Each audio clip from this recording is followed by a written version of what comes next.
Hi, I was muted. Excuse me. Good afternoon, everyone. I am Monica Figueroa, Librarian for Inclusive Excellence with the UNC University Libraries and Chair of the library's Inclusion, Diversity, Equity, and Accessibility Council. On behalf of the University Librarian, Elaine Westbrooks, and UNC Press's Spangler Family Director, John Shear, welcome to this afternoon's presentation of Dr. Anne Gray Fischer and her book, The Streets Belong to Us: Sex, Race, and Police Power from Segregation to Gentrification. Thank you for joining us for the fifth event in this year's virtual series, Off the Shelf, which is a co-production of the libraries and the UNC Press to present new works published by the press that explore racial and social justice in our history and our world. Over the next hour, Kristen Shago will be in conversation with Dr. Fischer about her book. Before we begin, please note that the Q&A box is open for your questions, which we'll have time to moderate towards the end of the hour together. And now it's my pleasure to introduce to you Kristen, our host for this afternoon's conversation. Kristen Shago, pronouns she, her, is a social sciences librarian at the University of North Carolina at Chapel Hill Libraries. She is the library liaison to public policy, sexuality studies, sociology, women's and gender studies, Carolina Women's Center, and the UNC LGBTQ Center. She is a member of the library's Idea Council and chair of the Idea Action Committee. Thank you, Kristen, for hosting our off-the-shelf conversation. Thank you for your introduction, Monica. Hi, everyone. On behalf of the University Libraries at UNC Chapel Hill, the library's Idea Council, and UNC Press, I'm fortunate to introduce our off-the-shelf author for today, Dr. Anne Gray Fischer. Anne Gray Fischer is Assistant Professor of Gender History at the University of Texas at Dallas. Her first book, The Streets Belong to Us: Sex, Race, and Police Power from Segregation to Gentrification, was published by UNC Press in the Justice, Power, and Politics series. Her writing has appeared in the Journal of Social History and the Journal of American History, as well as the Washington Post, the Boston Review, Bitch Magazine, and elsewhere. Today, we will discuss her book, The Streets Belong to Us. The Streets Belong to Us shares the story of how police power was built on women's bodies and how the enormous discretionary power that police officers wield to surveil, target, and arrest anyone they deemed suspicious was tested, legitimized, and legalized through the policing of women's sexuality and their right to move freely through the city streets. Her book reveals truths about the use and enforcement of segregation, gentrification, and broken windows policing, and also highlights the experiences of those involved or perceived to be involved in sex work in the three cities of Los Angeles, Boston, and Atlanta. By illuminating both the racial dimensions of sexual liberalism and the gender dimensions of policing in Black neighborhoods, The Streets Belong to Us illustrates the decisive role that race, gender, and sexuality play in the construction of urban police regimes. Thank you again to UNC Press, whose fantastic summary I've drawn from today. A warm welcome to Dr. Fischer. I am very honored to have the chance to be in conversation with you today. Thank you so much, Kristen, and many, many thanks to you and to Monica and to Katie for organizing Off the Shelf. I'll just say really quickly that, of course, this book could not have happened without the heroic efforts of librarians and archivists. So it's really meaningful for me to be able to be in conversation with y'all today. Wonderful. I'm going to start out at the beginning. How did this project get started, and what got you interested in studying this topic? Well, it's been 15 years since this book started, since the seed was planted in my brain. I was working at a labor union local in Boston back in 2007, and my boss had on his wall a framed poster for PUMA, the Prostitutes Union of Massachusetts. And he has since given me that poster. It's right on my wall in the background. So this was a poster advertising a fundraiser for Puma. I had no idea that there was this long history of what was called at the time the prostitutes' rights movement, of which Puma was squarely located and mobilizing within. But I was really fascinated coming from a labor union context in the idea of criminalized women organizing to demand, to make political demands. And so that I was also taking evening classes for an MFA in nonfiction writing at Emerson College in Boston. And so this really launched me into a series of questions. I started becoming a regular at the Schlesinger Library at Radcliffe Institute, and in a miraculous twist of fate, it turned out that many of the Puma leaders were also my neighbors in my Jamaica Plain neighborhood in Boston. So I became really, really obsessed, I guess would be the right word, for the in the history of sex worker rights activism of the 70s. And my mentor in the MFA program, after I completed my degree, suggested I consider going into a PhD program in history. I didn't know anyone who had a PhD. I didn't know what that meant. But at the time, a little bit burned out, I thought that 5 years of funding to work on my book sounded like a great idea, which if we have any graduate students listening, they know this sounds extremely naive.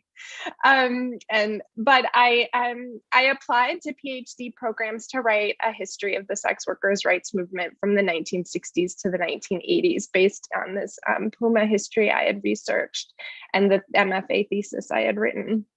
That book has since been published, and it's brilliant, by Melinda Shadowvert, Sex Workers Unite. So if anyone's curious about this history, please go check it out. But for me, by the time I applied to graduate programs, I had the time to step back and really consider what united the experiences of people who were profiled as sex workers or as engaged in commercial sex. And I saw that even though folks profiled as sex workers might have different social locations, different sets of politics, and different experiences, what united all of them was vulnerability to policing. And it's no coincidence that I started thinking about law enforcement in this moment, because when I was in the archives and doing research in graduate school, this was the moment in 2012, 2013, 2014, when Black Lives Matter was launched into the world. When George Zimmerman was acquitted of murdering Trayvon Martin, Michael Brown, Eric Garner, these were all names, right, and fatalities at the hands of law enforcement. And by the end of 2013, I believe, Kimberly Crenshaw and Black feminists leading the African American Policy Forum coined the hashtag and developed a report, Say Her Name, right, centering the experiences of Black women who had been overlooked in these protests and mobilizations against police violence. And so in that moment, right, when I started to step back and consider how to approach sex work and sexual politics and its relationship to law enforcement, that was when that was really the sort of starting point for the book itself.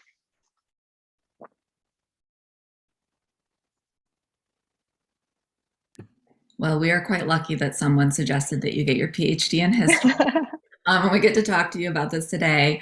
I'm looking forward to talking more about protest movements and sex worker rights activism. Speaking of this vulnerability for police violence that these women experienced and experience today, generally people see sexual policing as a form of public safety that protects women and communities. What did you learn in writing the book that challenges this prevailing assumption? Yes, absolutely.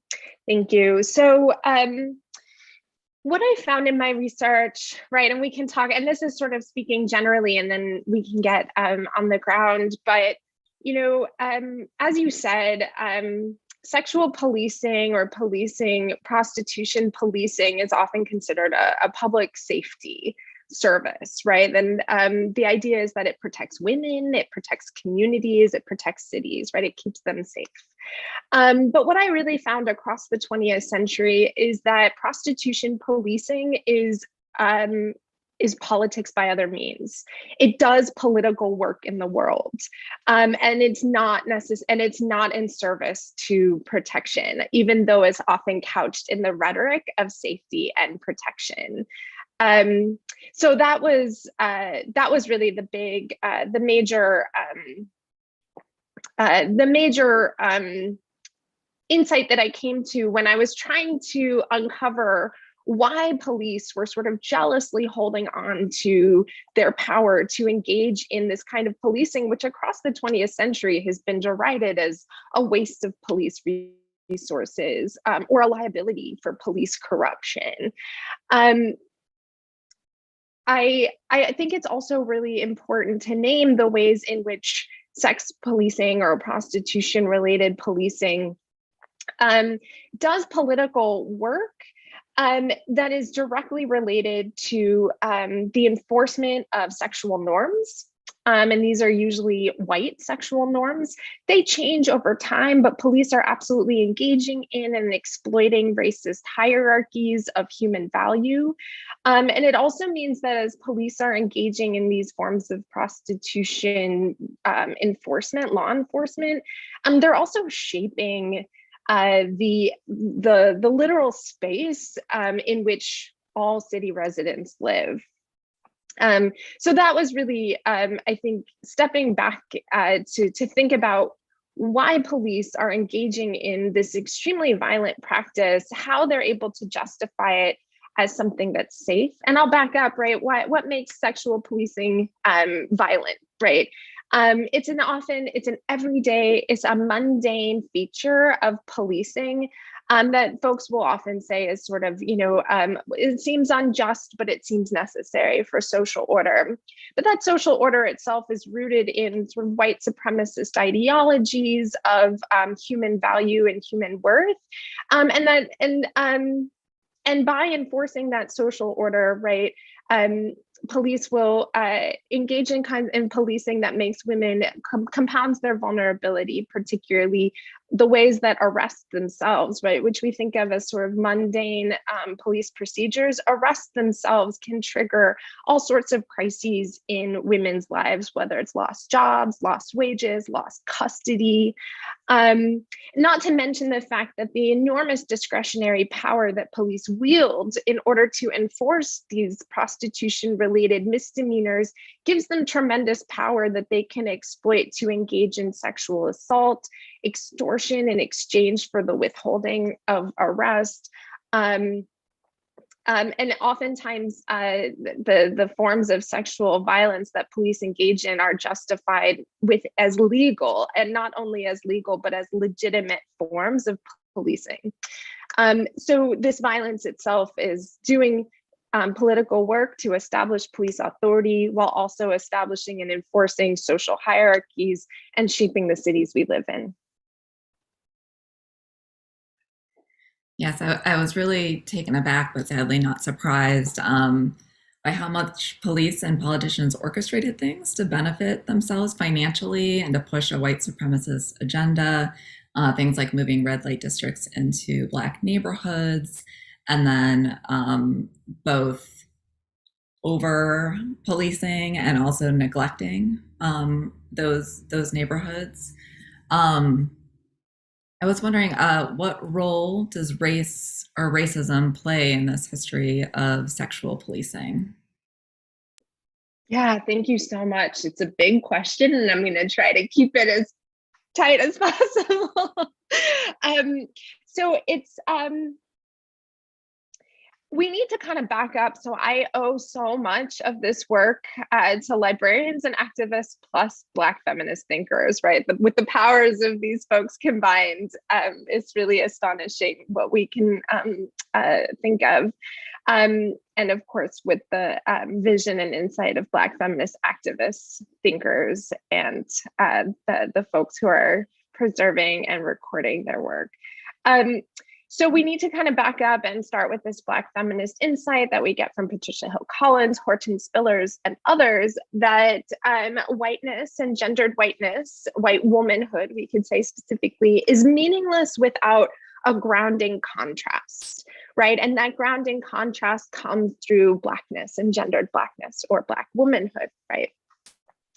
And so in the early part of the 20th century, there's this massive obsession, preoccupation with so-called white purity, right? And so white womanhood is ideologically must be defined as pure, as domestic, and as economically dependent on men, right? So it's a very patriarchal and white supremacist ideology. Black womanhood, therefore, is degraded as licentious, right? Hypersexualized, deviant, and Black women's own relationships to their kin, to their community as mothers, right, are degraded, even as white womanhood and white motherhood is celebrated as sort of the moral cornerstone of this patriarchal white social order. Right, so we start there and we look at the ways in which, what does that have to do with policing? What does that have to do with the state at all? And it really comes through in the ways that police are enforcing laws, because they have a tremendous amount of discretion when it comes to policing and enforcing morals. Sarah Haley, in her extremely important book, No Mercy Here, writes, speaking of the Jim Crow carceral regime in the South at the turn of the 20th century, that Jim Crow carceral regimes produced women every day, and all of the women were white. What she's talking about here is the ways in which white women, specifically in 1908 with a new law regulating which women are going to be sentenced to chain gang labor or hard labor in prisons. And also the ways that Black women are then paroled from prison to do domestic work in white homes, another way in which the white home is celebrated, Black women's own relationships to their families severed, right? So what she means is that white women are sort of lifted out and protected from sort of these carceral violence, even as Black women are sentenced to doing hard labor that's coded as masculine, or even working alongside men, right? So you see this in the policing practices for sure in a variety of ways. And the big history here is the turn of the 20th century preoccupation with white slavery, which was the euphemism for sex trafficking. And white slavery, wore its racist priorities on its face, right? And the ways in which this was a move to protect protect white women and European immigrant women who are whitening in the early 20th century, and to protect them from sexual exploitation and sexual violence. And under the banner of anti-white slavery activism, there was a great push to abolish red light districts, or sites of what were called segregated vice. So this was clearly done in the name of white purity. But of course, these moral reformers did not win their full demands. Instead, red light districts, through a coordinated political campaign in cities across the US, red light districts were relocated from kind of central areas near the business districts, right, where men would be more likely, white men in particular, would be more likely to be in town on business or other manly errands. These red light districts were then transferred, if they were not already located, as in the South, to predominantly Black neighborhoods, right? And police absolutely managed and profited from this relocation of so-called vice districts to Black neighborhoods. And so the ways that Black women then were policed, so this was absolutely taking place during Jim Crow as well. So these Black neighborhoods needed to be these sort of sites of doubled segregation, of Black segregation and vice segregation. These sites absolutely needed to be policed in order to make them politically possible by vigilantly targeting white women who were seen in these sites marked as of racialized deviance and criminality. And this is where I get the argument, right, that this is one key way in which segregation was enforced, particularly in the North, but also in parts of the South, to sort of cement and solidify Black segregation in the urban US in the early decades of the 20th century. But what did that mean for Black women, right? In this moment of this, preoccupation with white purity and hotly policing any woman suspected of socializing across the color line or engaging in any, deviant sexual practices in Black neighborhoods, they had to be morally restored, right? And there was the statistics bear out, right, the sort of the police priority, the police preoccupation with targeting white women in cities during this period, sexually, presumed wayward or sexually deviant white women. What did this mean for Black women in their own neighborhoods? Well, first, of course, by confining so-called vice to Black neighborhoods, it meant that Black neighborhoods, where residents lived, learned, worshiped, it meant that they were being degraded by both politicians and police, who were both profiting off of this relocation of vice to Black neighborhoods. So it meant that their neighborhoods were being degraded, but it also meant that Black women were subject to erratic practices that only compounded their deprivation in segregated cities.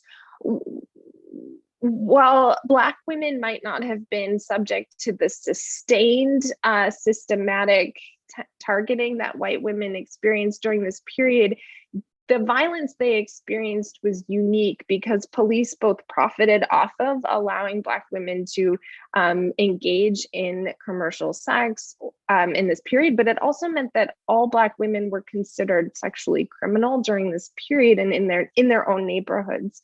And so what I call, and it's based on Ruth Wilson Gilmore's concept of organized abandonment during this period of segregated vice in the first few decades of the 20th century, I call what Black women were subjected to violent neglect, right? In which police abandon the ostensible protective work that they claim to deliver in Black neighborhoods, or that they claim to protect in general. They abandon Black women, but they also would also erratically target Black women when it was convenient or necessary. Whenever there was another moral, sort of flare up of moral outrage in the city, that meant that they would go into Black neighborhoods and arrest en masse Black women.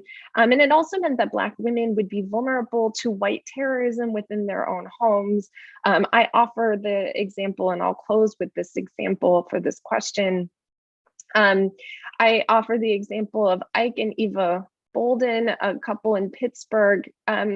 White men broke into Eva Bolden's apartment, claiming to look for a house of prostitution, right? And this is acceptable because Black homes and Black neighborhoods were so broadly marked, right, as sites of sexual deviance and criminality. Eve Bolden, necessarily terrified by the presence of white men who had broken into her apartment, defends herself. And chairs are thrown, windows are broken. She's grabbing a knife to defend her own body, which we understand is, historically and consistently under assault by white men.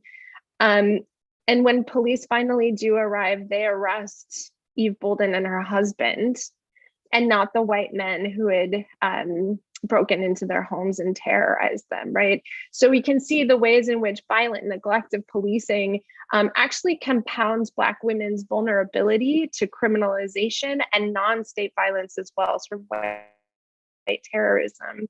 The question then, and I'll just sort of leave this as a provocation, right? The question then is, how does this change across the 20th century when white purity, right, and pure white womanhood becomes less of a preoccupation, right? When sexual liberalism sort of takes off and sex laws and moral strictures relax, what happens then to police practices and to cities and to Black women in particular as these developments are sort of shifting and modernizing across the 20th century? Yes, I was really struck by what you've written about at this point. During and right after World War II, when white women are starting to be provided safety within their home, but Black women are not safe anywhere they are, in the public, in their homes. And this perception of, if white women are involved in sex work, that it's a private matter, it's psychological, but for Black women, it's seen as a public nuisance and inherently criminal due to their own race. And we can maybe talk later about conflating Black communities with criminality later if we have more time. But I really appreciate you addressing that and making it clear how things were being conducted. Also, thank you for talking about my favorite combination of things, libraries and Black feminist theorists like Patricia Hill Collins, Kimberly Crenshaw, Angela Davis, Miriam Kaba. Thank you. We'll talk more about feminism in just a bit too. So you wrote that historians of police must stitch together archival fragments. Can you talk about the challenges of researching law enforcement and share any stories from the archives that made this book possible? I'd love to. Thank you. So states often destroy their own records, right? And what records exist are often restricted. I use a lot of arrest data, and even arrest data is not consistently available across the period. I use a lot of arrest data, which is an imperfect measure, but it is publicly available when it's available. But I use a lot of arrest data, and I don't use it in a social scientific way where it's actually where I treat it as a measure of crimes taking place, but rather as a measure of police activity, as a way to signal police logics and police practices. But how do we get on the ground? How do we understand what folks are saying and doing and thinking? For that, I am grateful for states like California, and well, California has, I think, the state of California has really exceptional prison records from the women's prison in San Quentin as well. Archives like the Sally Bingham Center has a lot of feminist archives, and the feminists themselves are collecting documents that they are working with in their own activism. Kate Millett's records, for example, contain a lawsuit that contains a lot of women's testimonies while they were suing the Sybil Brand jail in Los Angeles. Right, so we do what we can to piece together based on what activists have collected, what Kelly Lytle Hernandez calls the Rebel Archive. But I want to pause and talk briefly about one particular case through Massachusetts that I think really showcases both state neglect and state possibility for research in collaboration or in co-conspiracy with archivists. So, we really want to hear the words of women who are targeted. We also want to hear the logics of law enforcement themselves. And I had known that there were records, probation records that start in the 1920s and go all the way to they went all the way to the 1980s. I knew that these records existed for the Boston Municipal Court.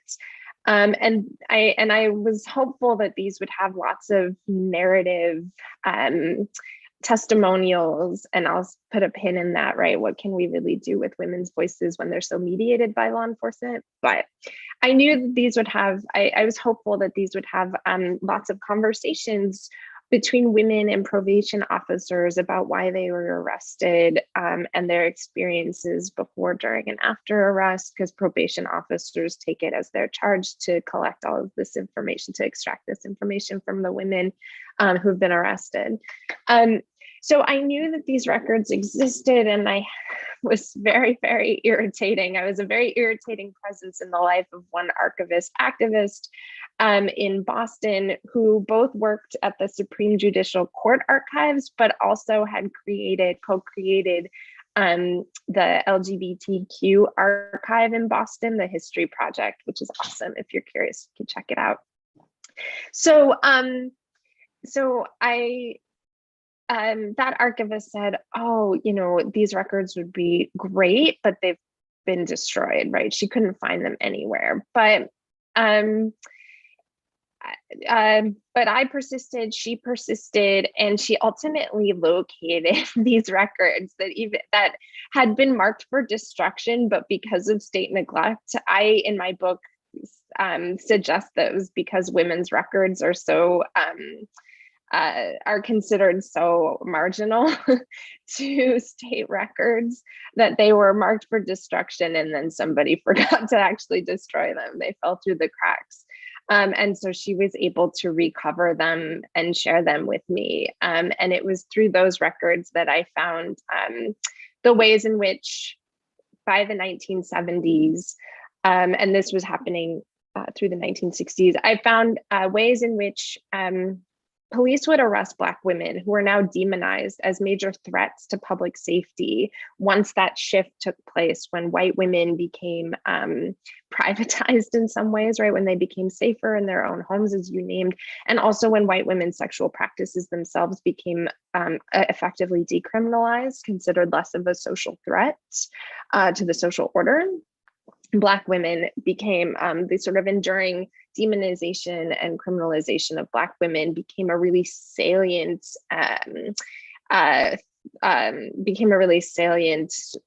barrier to economic recovery as post-war urban planners and authorities and police thought of it. And so by the 1960s and 1970s, as I discovered or as I learned in these probation records, courts were arresting Black women and issuing floaters, which were conditions of probation, which basically said, if you leave the city, if you leave certain neighborhoods, if you refuse to step foot in certain neighborhoods or go back where you came from, then you won't be sentenced to prison or jail, depending on how many times they've been arrested prior. And so these are essentially banishment orders. And it really showcased in this moment what's happening with the racist priorities of policing, because when white women because these kinds of banishment orders were in place since the 1920s. But by the 1960s and 1970s, you see a much larger volume of floaters being issued, and the racist disparities are really explicit. The few white women who are issued floaters who are banished from certain neighborhoods are told to go back home to their mother, right? Where Black women are banished from the city or told to go back where they came from, presuming that they don't even belong. They're not even legitimate residents of the city.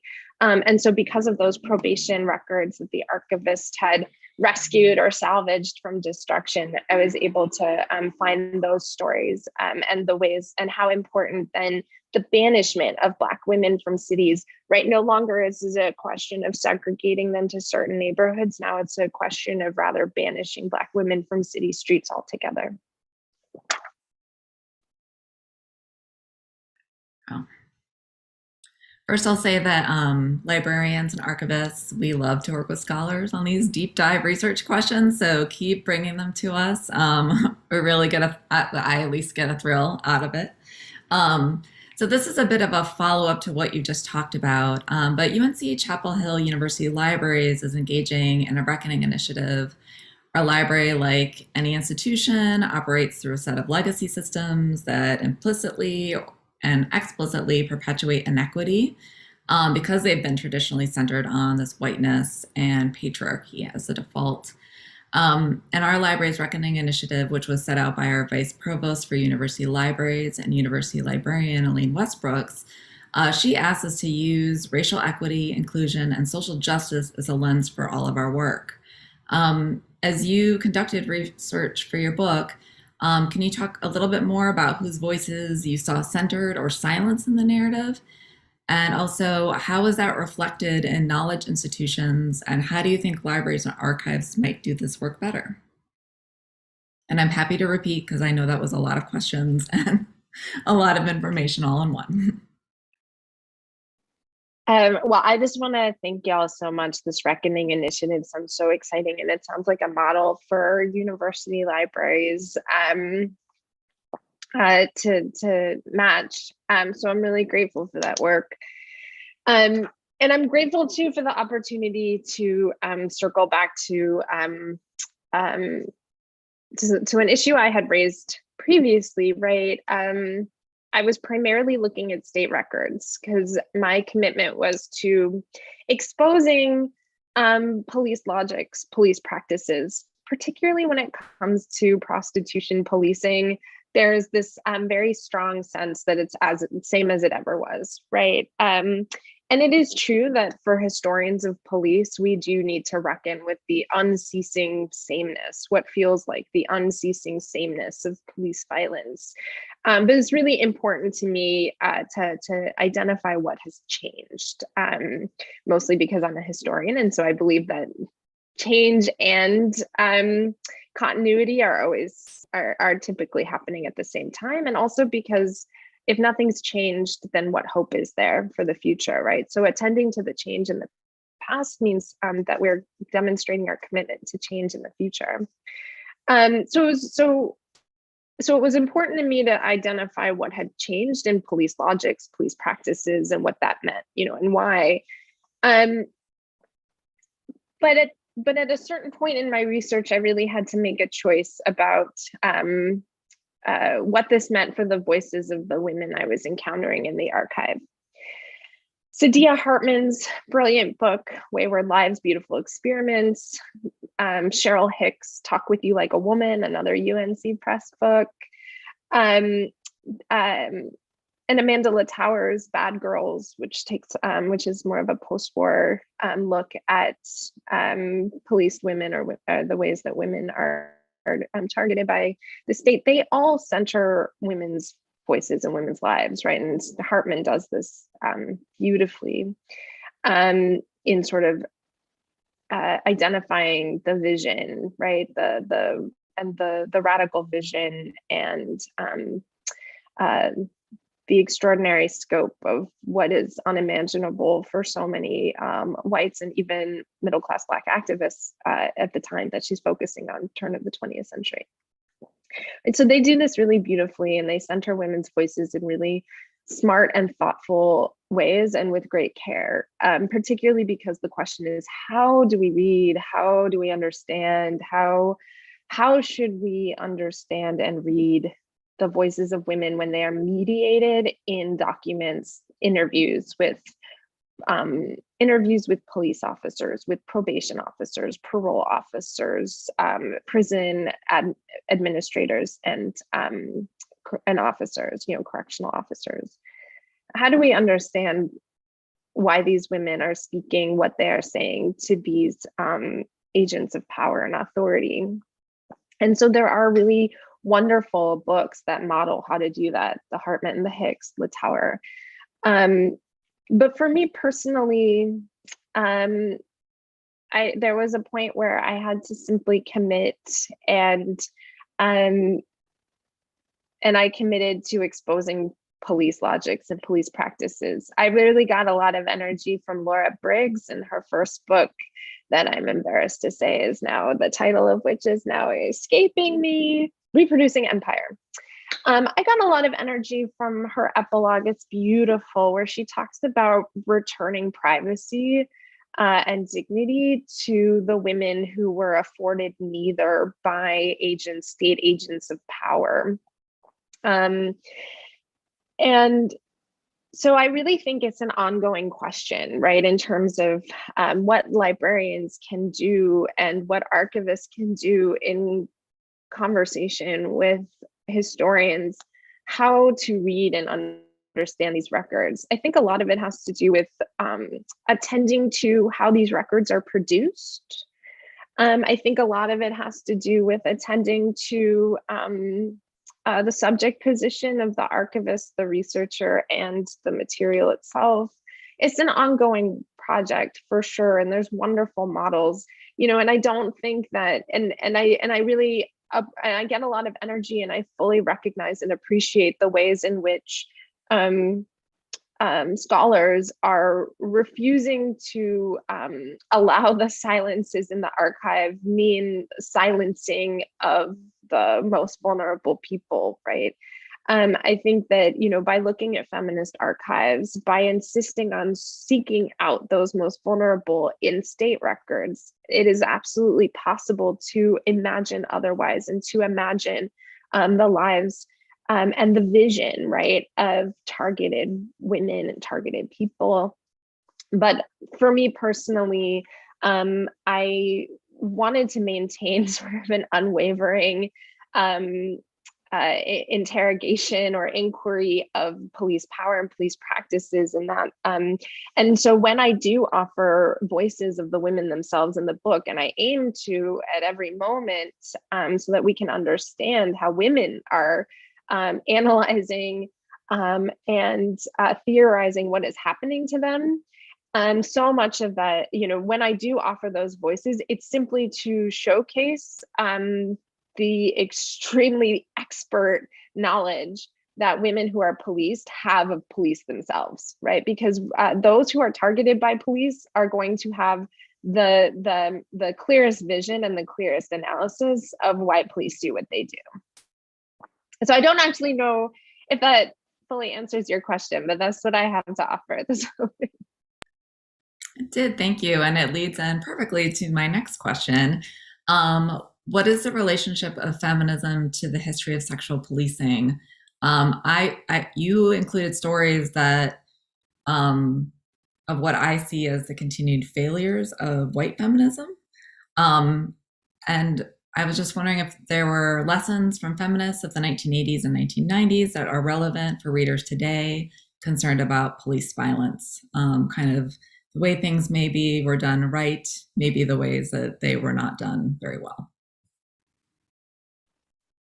Totally. Thank you so much. And I do think that, so the way I tried to balance this focus on police practices and logic meant that I absolutely had to have some incorporation of feminist activism. So chapter 6 really looks at how feminists are responding to the extreme consolidation of police power through the justifications for sexual policing.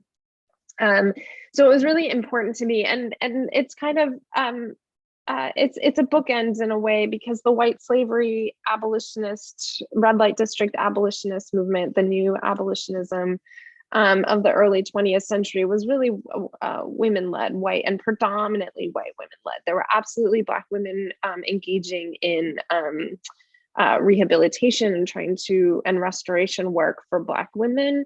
But they had fewer resources, and the politics were distinct. So it was really a white-dominated movement, right? So then, by the time that's 1910s really, and then by the time we get to the 1980s, with the consolidation of police power, the rise of broken windows policing, we see both a revival of that white feminism, what I call carceral feminism, or what is now called carceral feminism, what I call dominance feminism in the book. And so we definitely see a revival of faith in the protective capacity of police through a universal vision of womanhood, which typically means subtext is white womanhood, right? But we also see competing challenges to this well-worn white feminist activism through the emergence of women of color-led anti-capitalist activism organized to protest violence against women, and specifically looking at the ways through the this reign of terror of serial murders of Black women in the 70s and 80s. These activists, particularly Margaret Prescott, who's affiliated with Wages for Housework, Gloria Lockett, who's affiliated with Coyote, Call Up Your Old Tired Ethics, and starts California Prostitutes Education Project. Through the activism of these women, the theorizing, they see the ways in which serial murders of Black women, which have a chilling parallel to the murders of trans women today, the targeting of Black women compounds their vulnerability to these kinds of non-state violence. And these theorists, these Black feminists mobilizing during this period, really theorize that. And so I learned, right, going back to the violent neglect conversation during the segregation Jim Crow period, I learned from these feminists how to understand violent neglect, how to understand what was happening to Eve Bolden, right, that I had talked about earlier. So that was so powerful. And I'll also just close by naming another way in which we can draw lessons from the anti-capitalist woman of color feminisms that I detail in chapter 6 for today. Because Margaret Prescott Brown, who was affiliated with Wages for Housework, a socialist, global socialist organization, and was also affiliated with Prostitutes Union of New York. She also started fighting back. Now I'm forgetting the acronym. Oh, so bad. Fighting back serial murders, but I think it's Black Coalition to Fight Back Against Serial Murders. She was the theorizer of defund, right?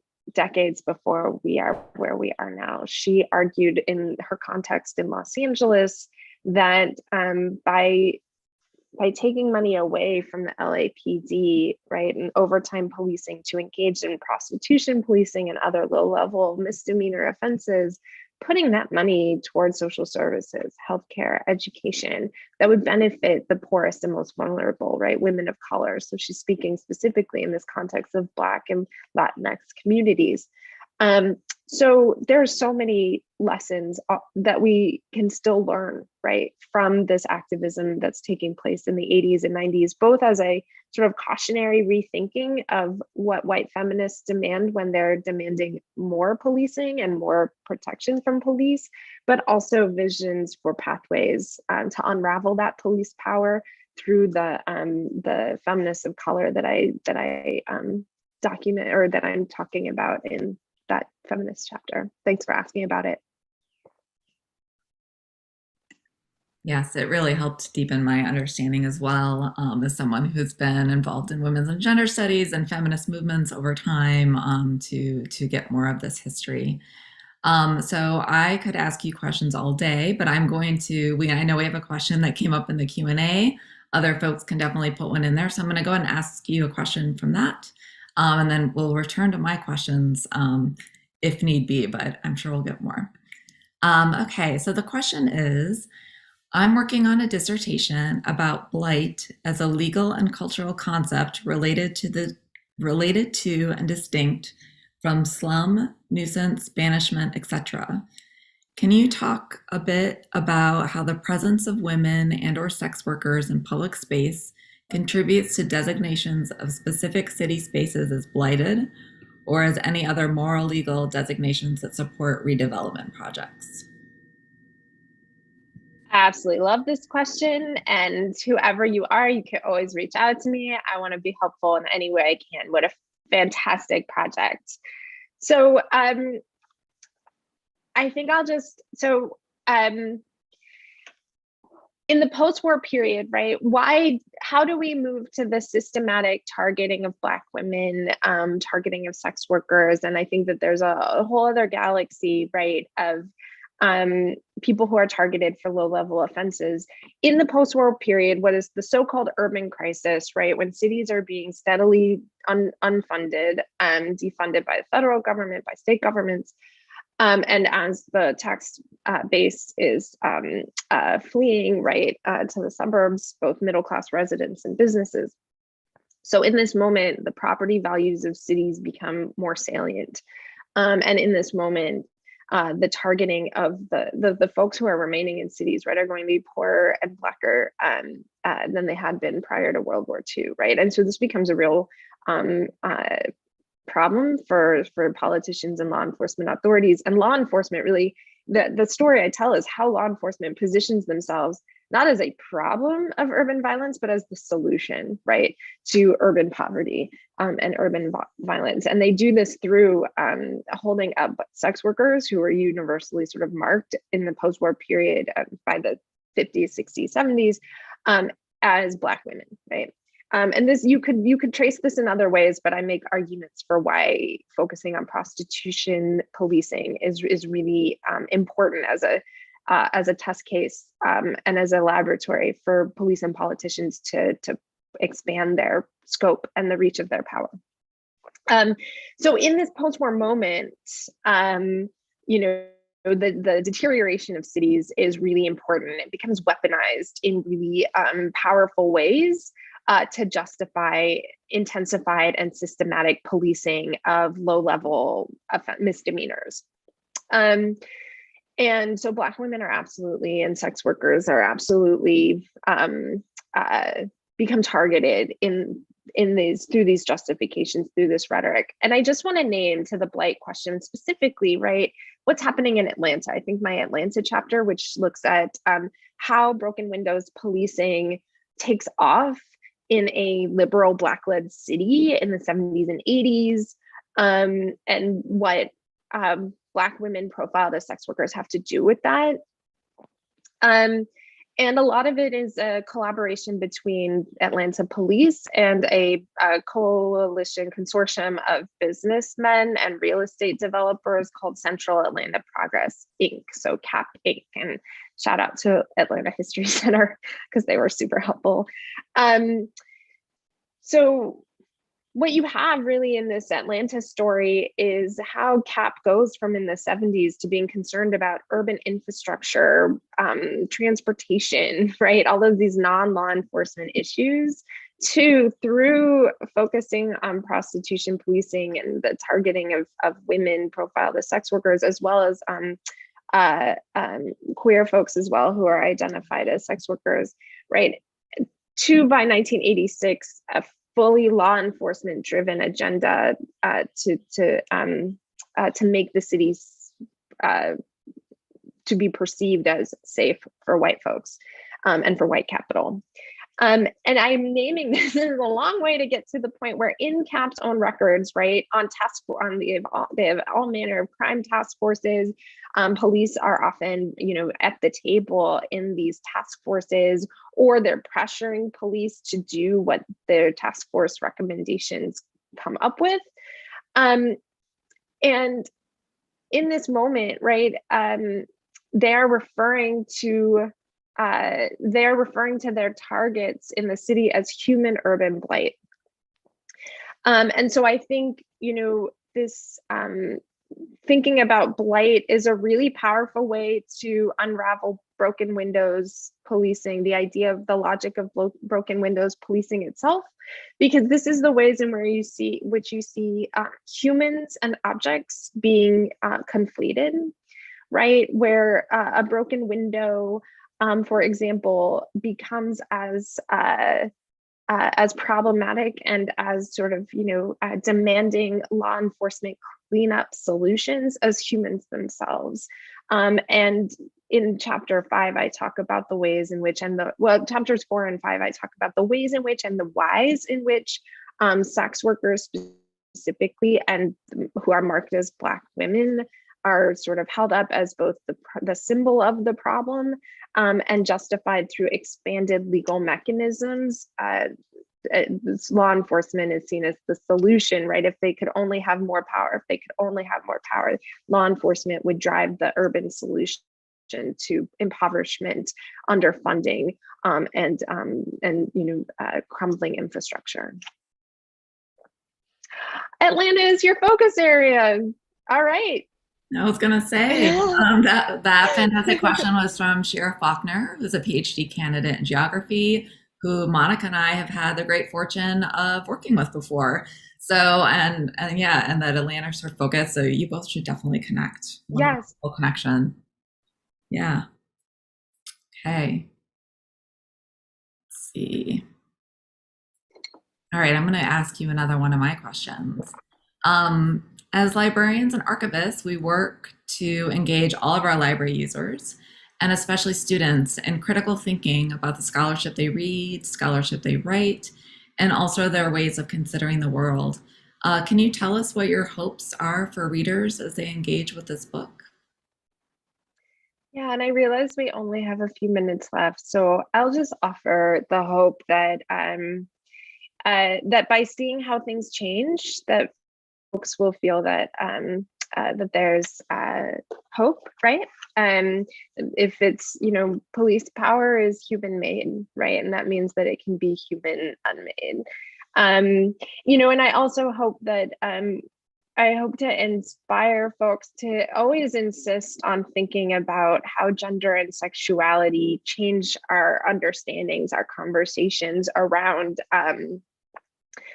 around the problem of police violence, and to always be on the lookout for ways in which police are presenting themselves as a solution or as providers of public safety, when 100 years of what has been thought of as a marginal and mundane corner of law enforcement, 100 years of that has only delivered us to the place we're at now, right? With outsized police power, alongside the gentrification that police enabled, right? And so really, policing does not make women or poor folks or sexually profiled folks, does not make them safer or their communities safer. In fact, it renders themselves and their communities more vulnerable to compounded violence. So I really hope that by attending to that, we're actually getting to a key root, and a key engine, right? A sort of a fundamental engine of the power. And by identifying that power source, we can maybe shut it down. So thank you so much. I'm really grateful for your time. Thank you. I've already shared with you personally how how your book has impacted my thinking, both professionally and personally. So I really am grateful for the chance to speak with you today. I'm going to toss things back over to Monica to close us out.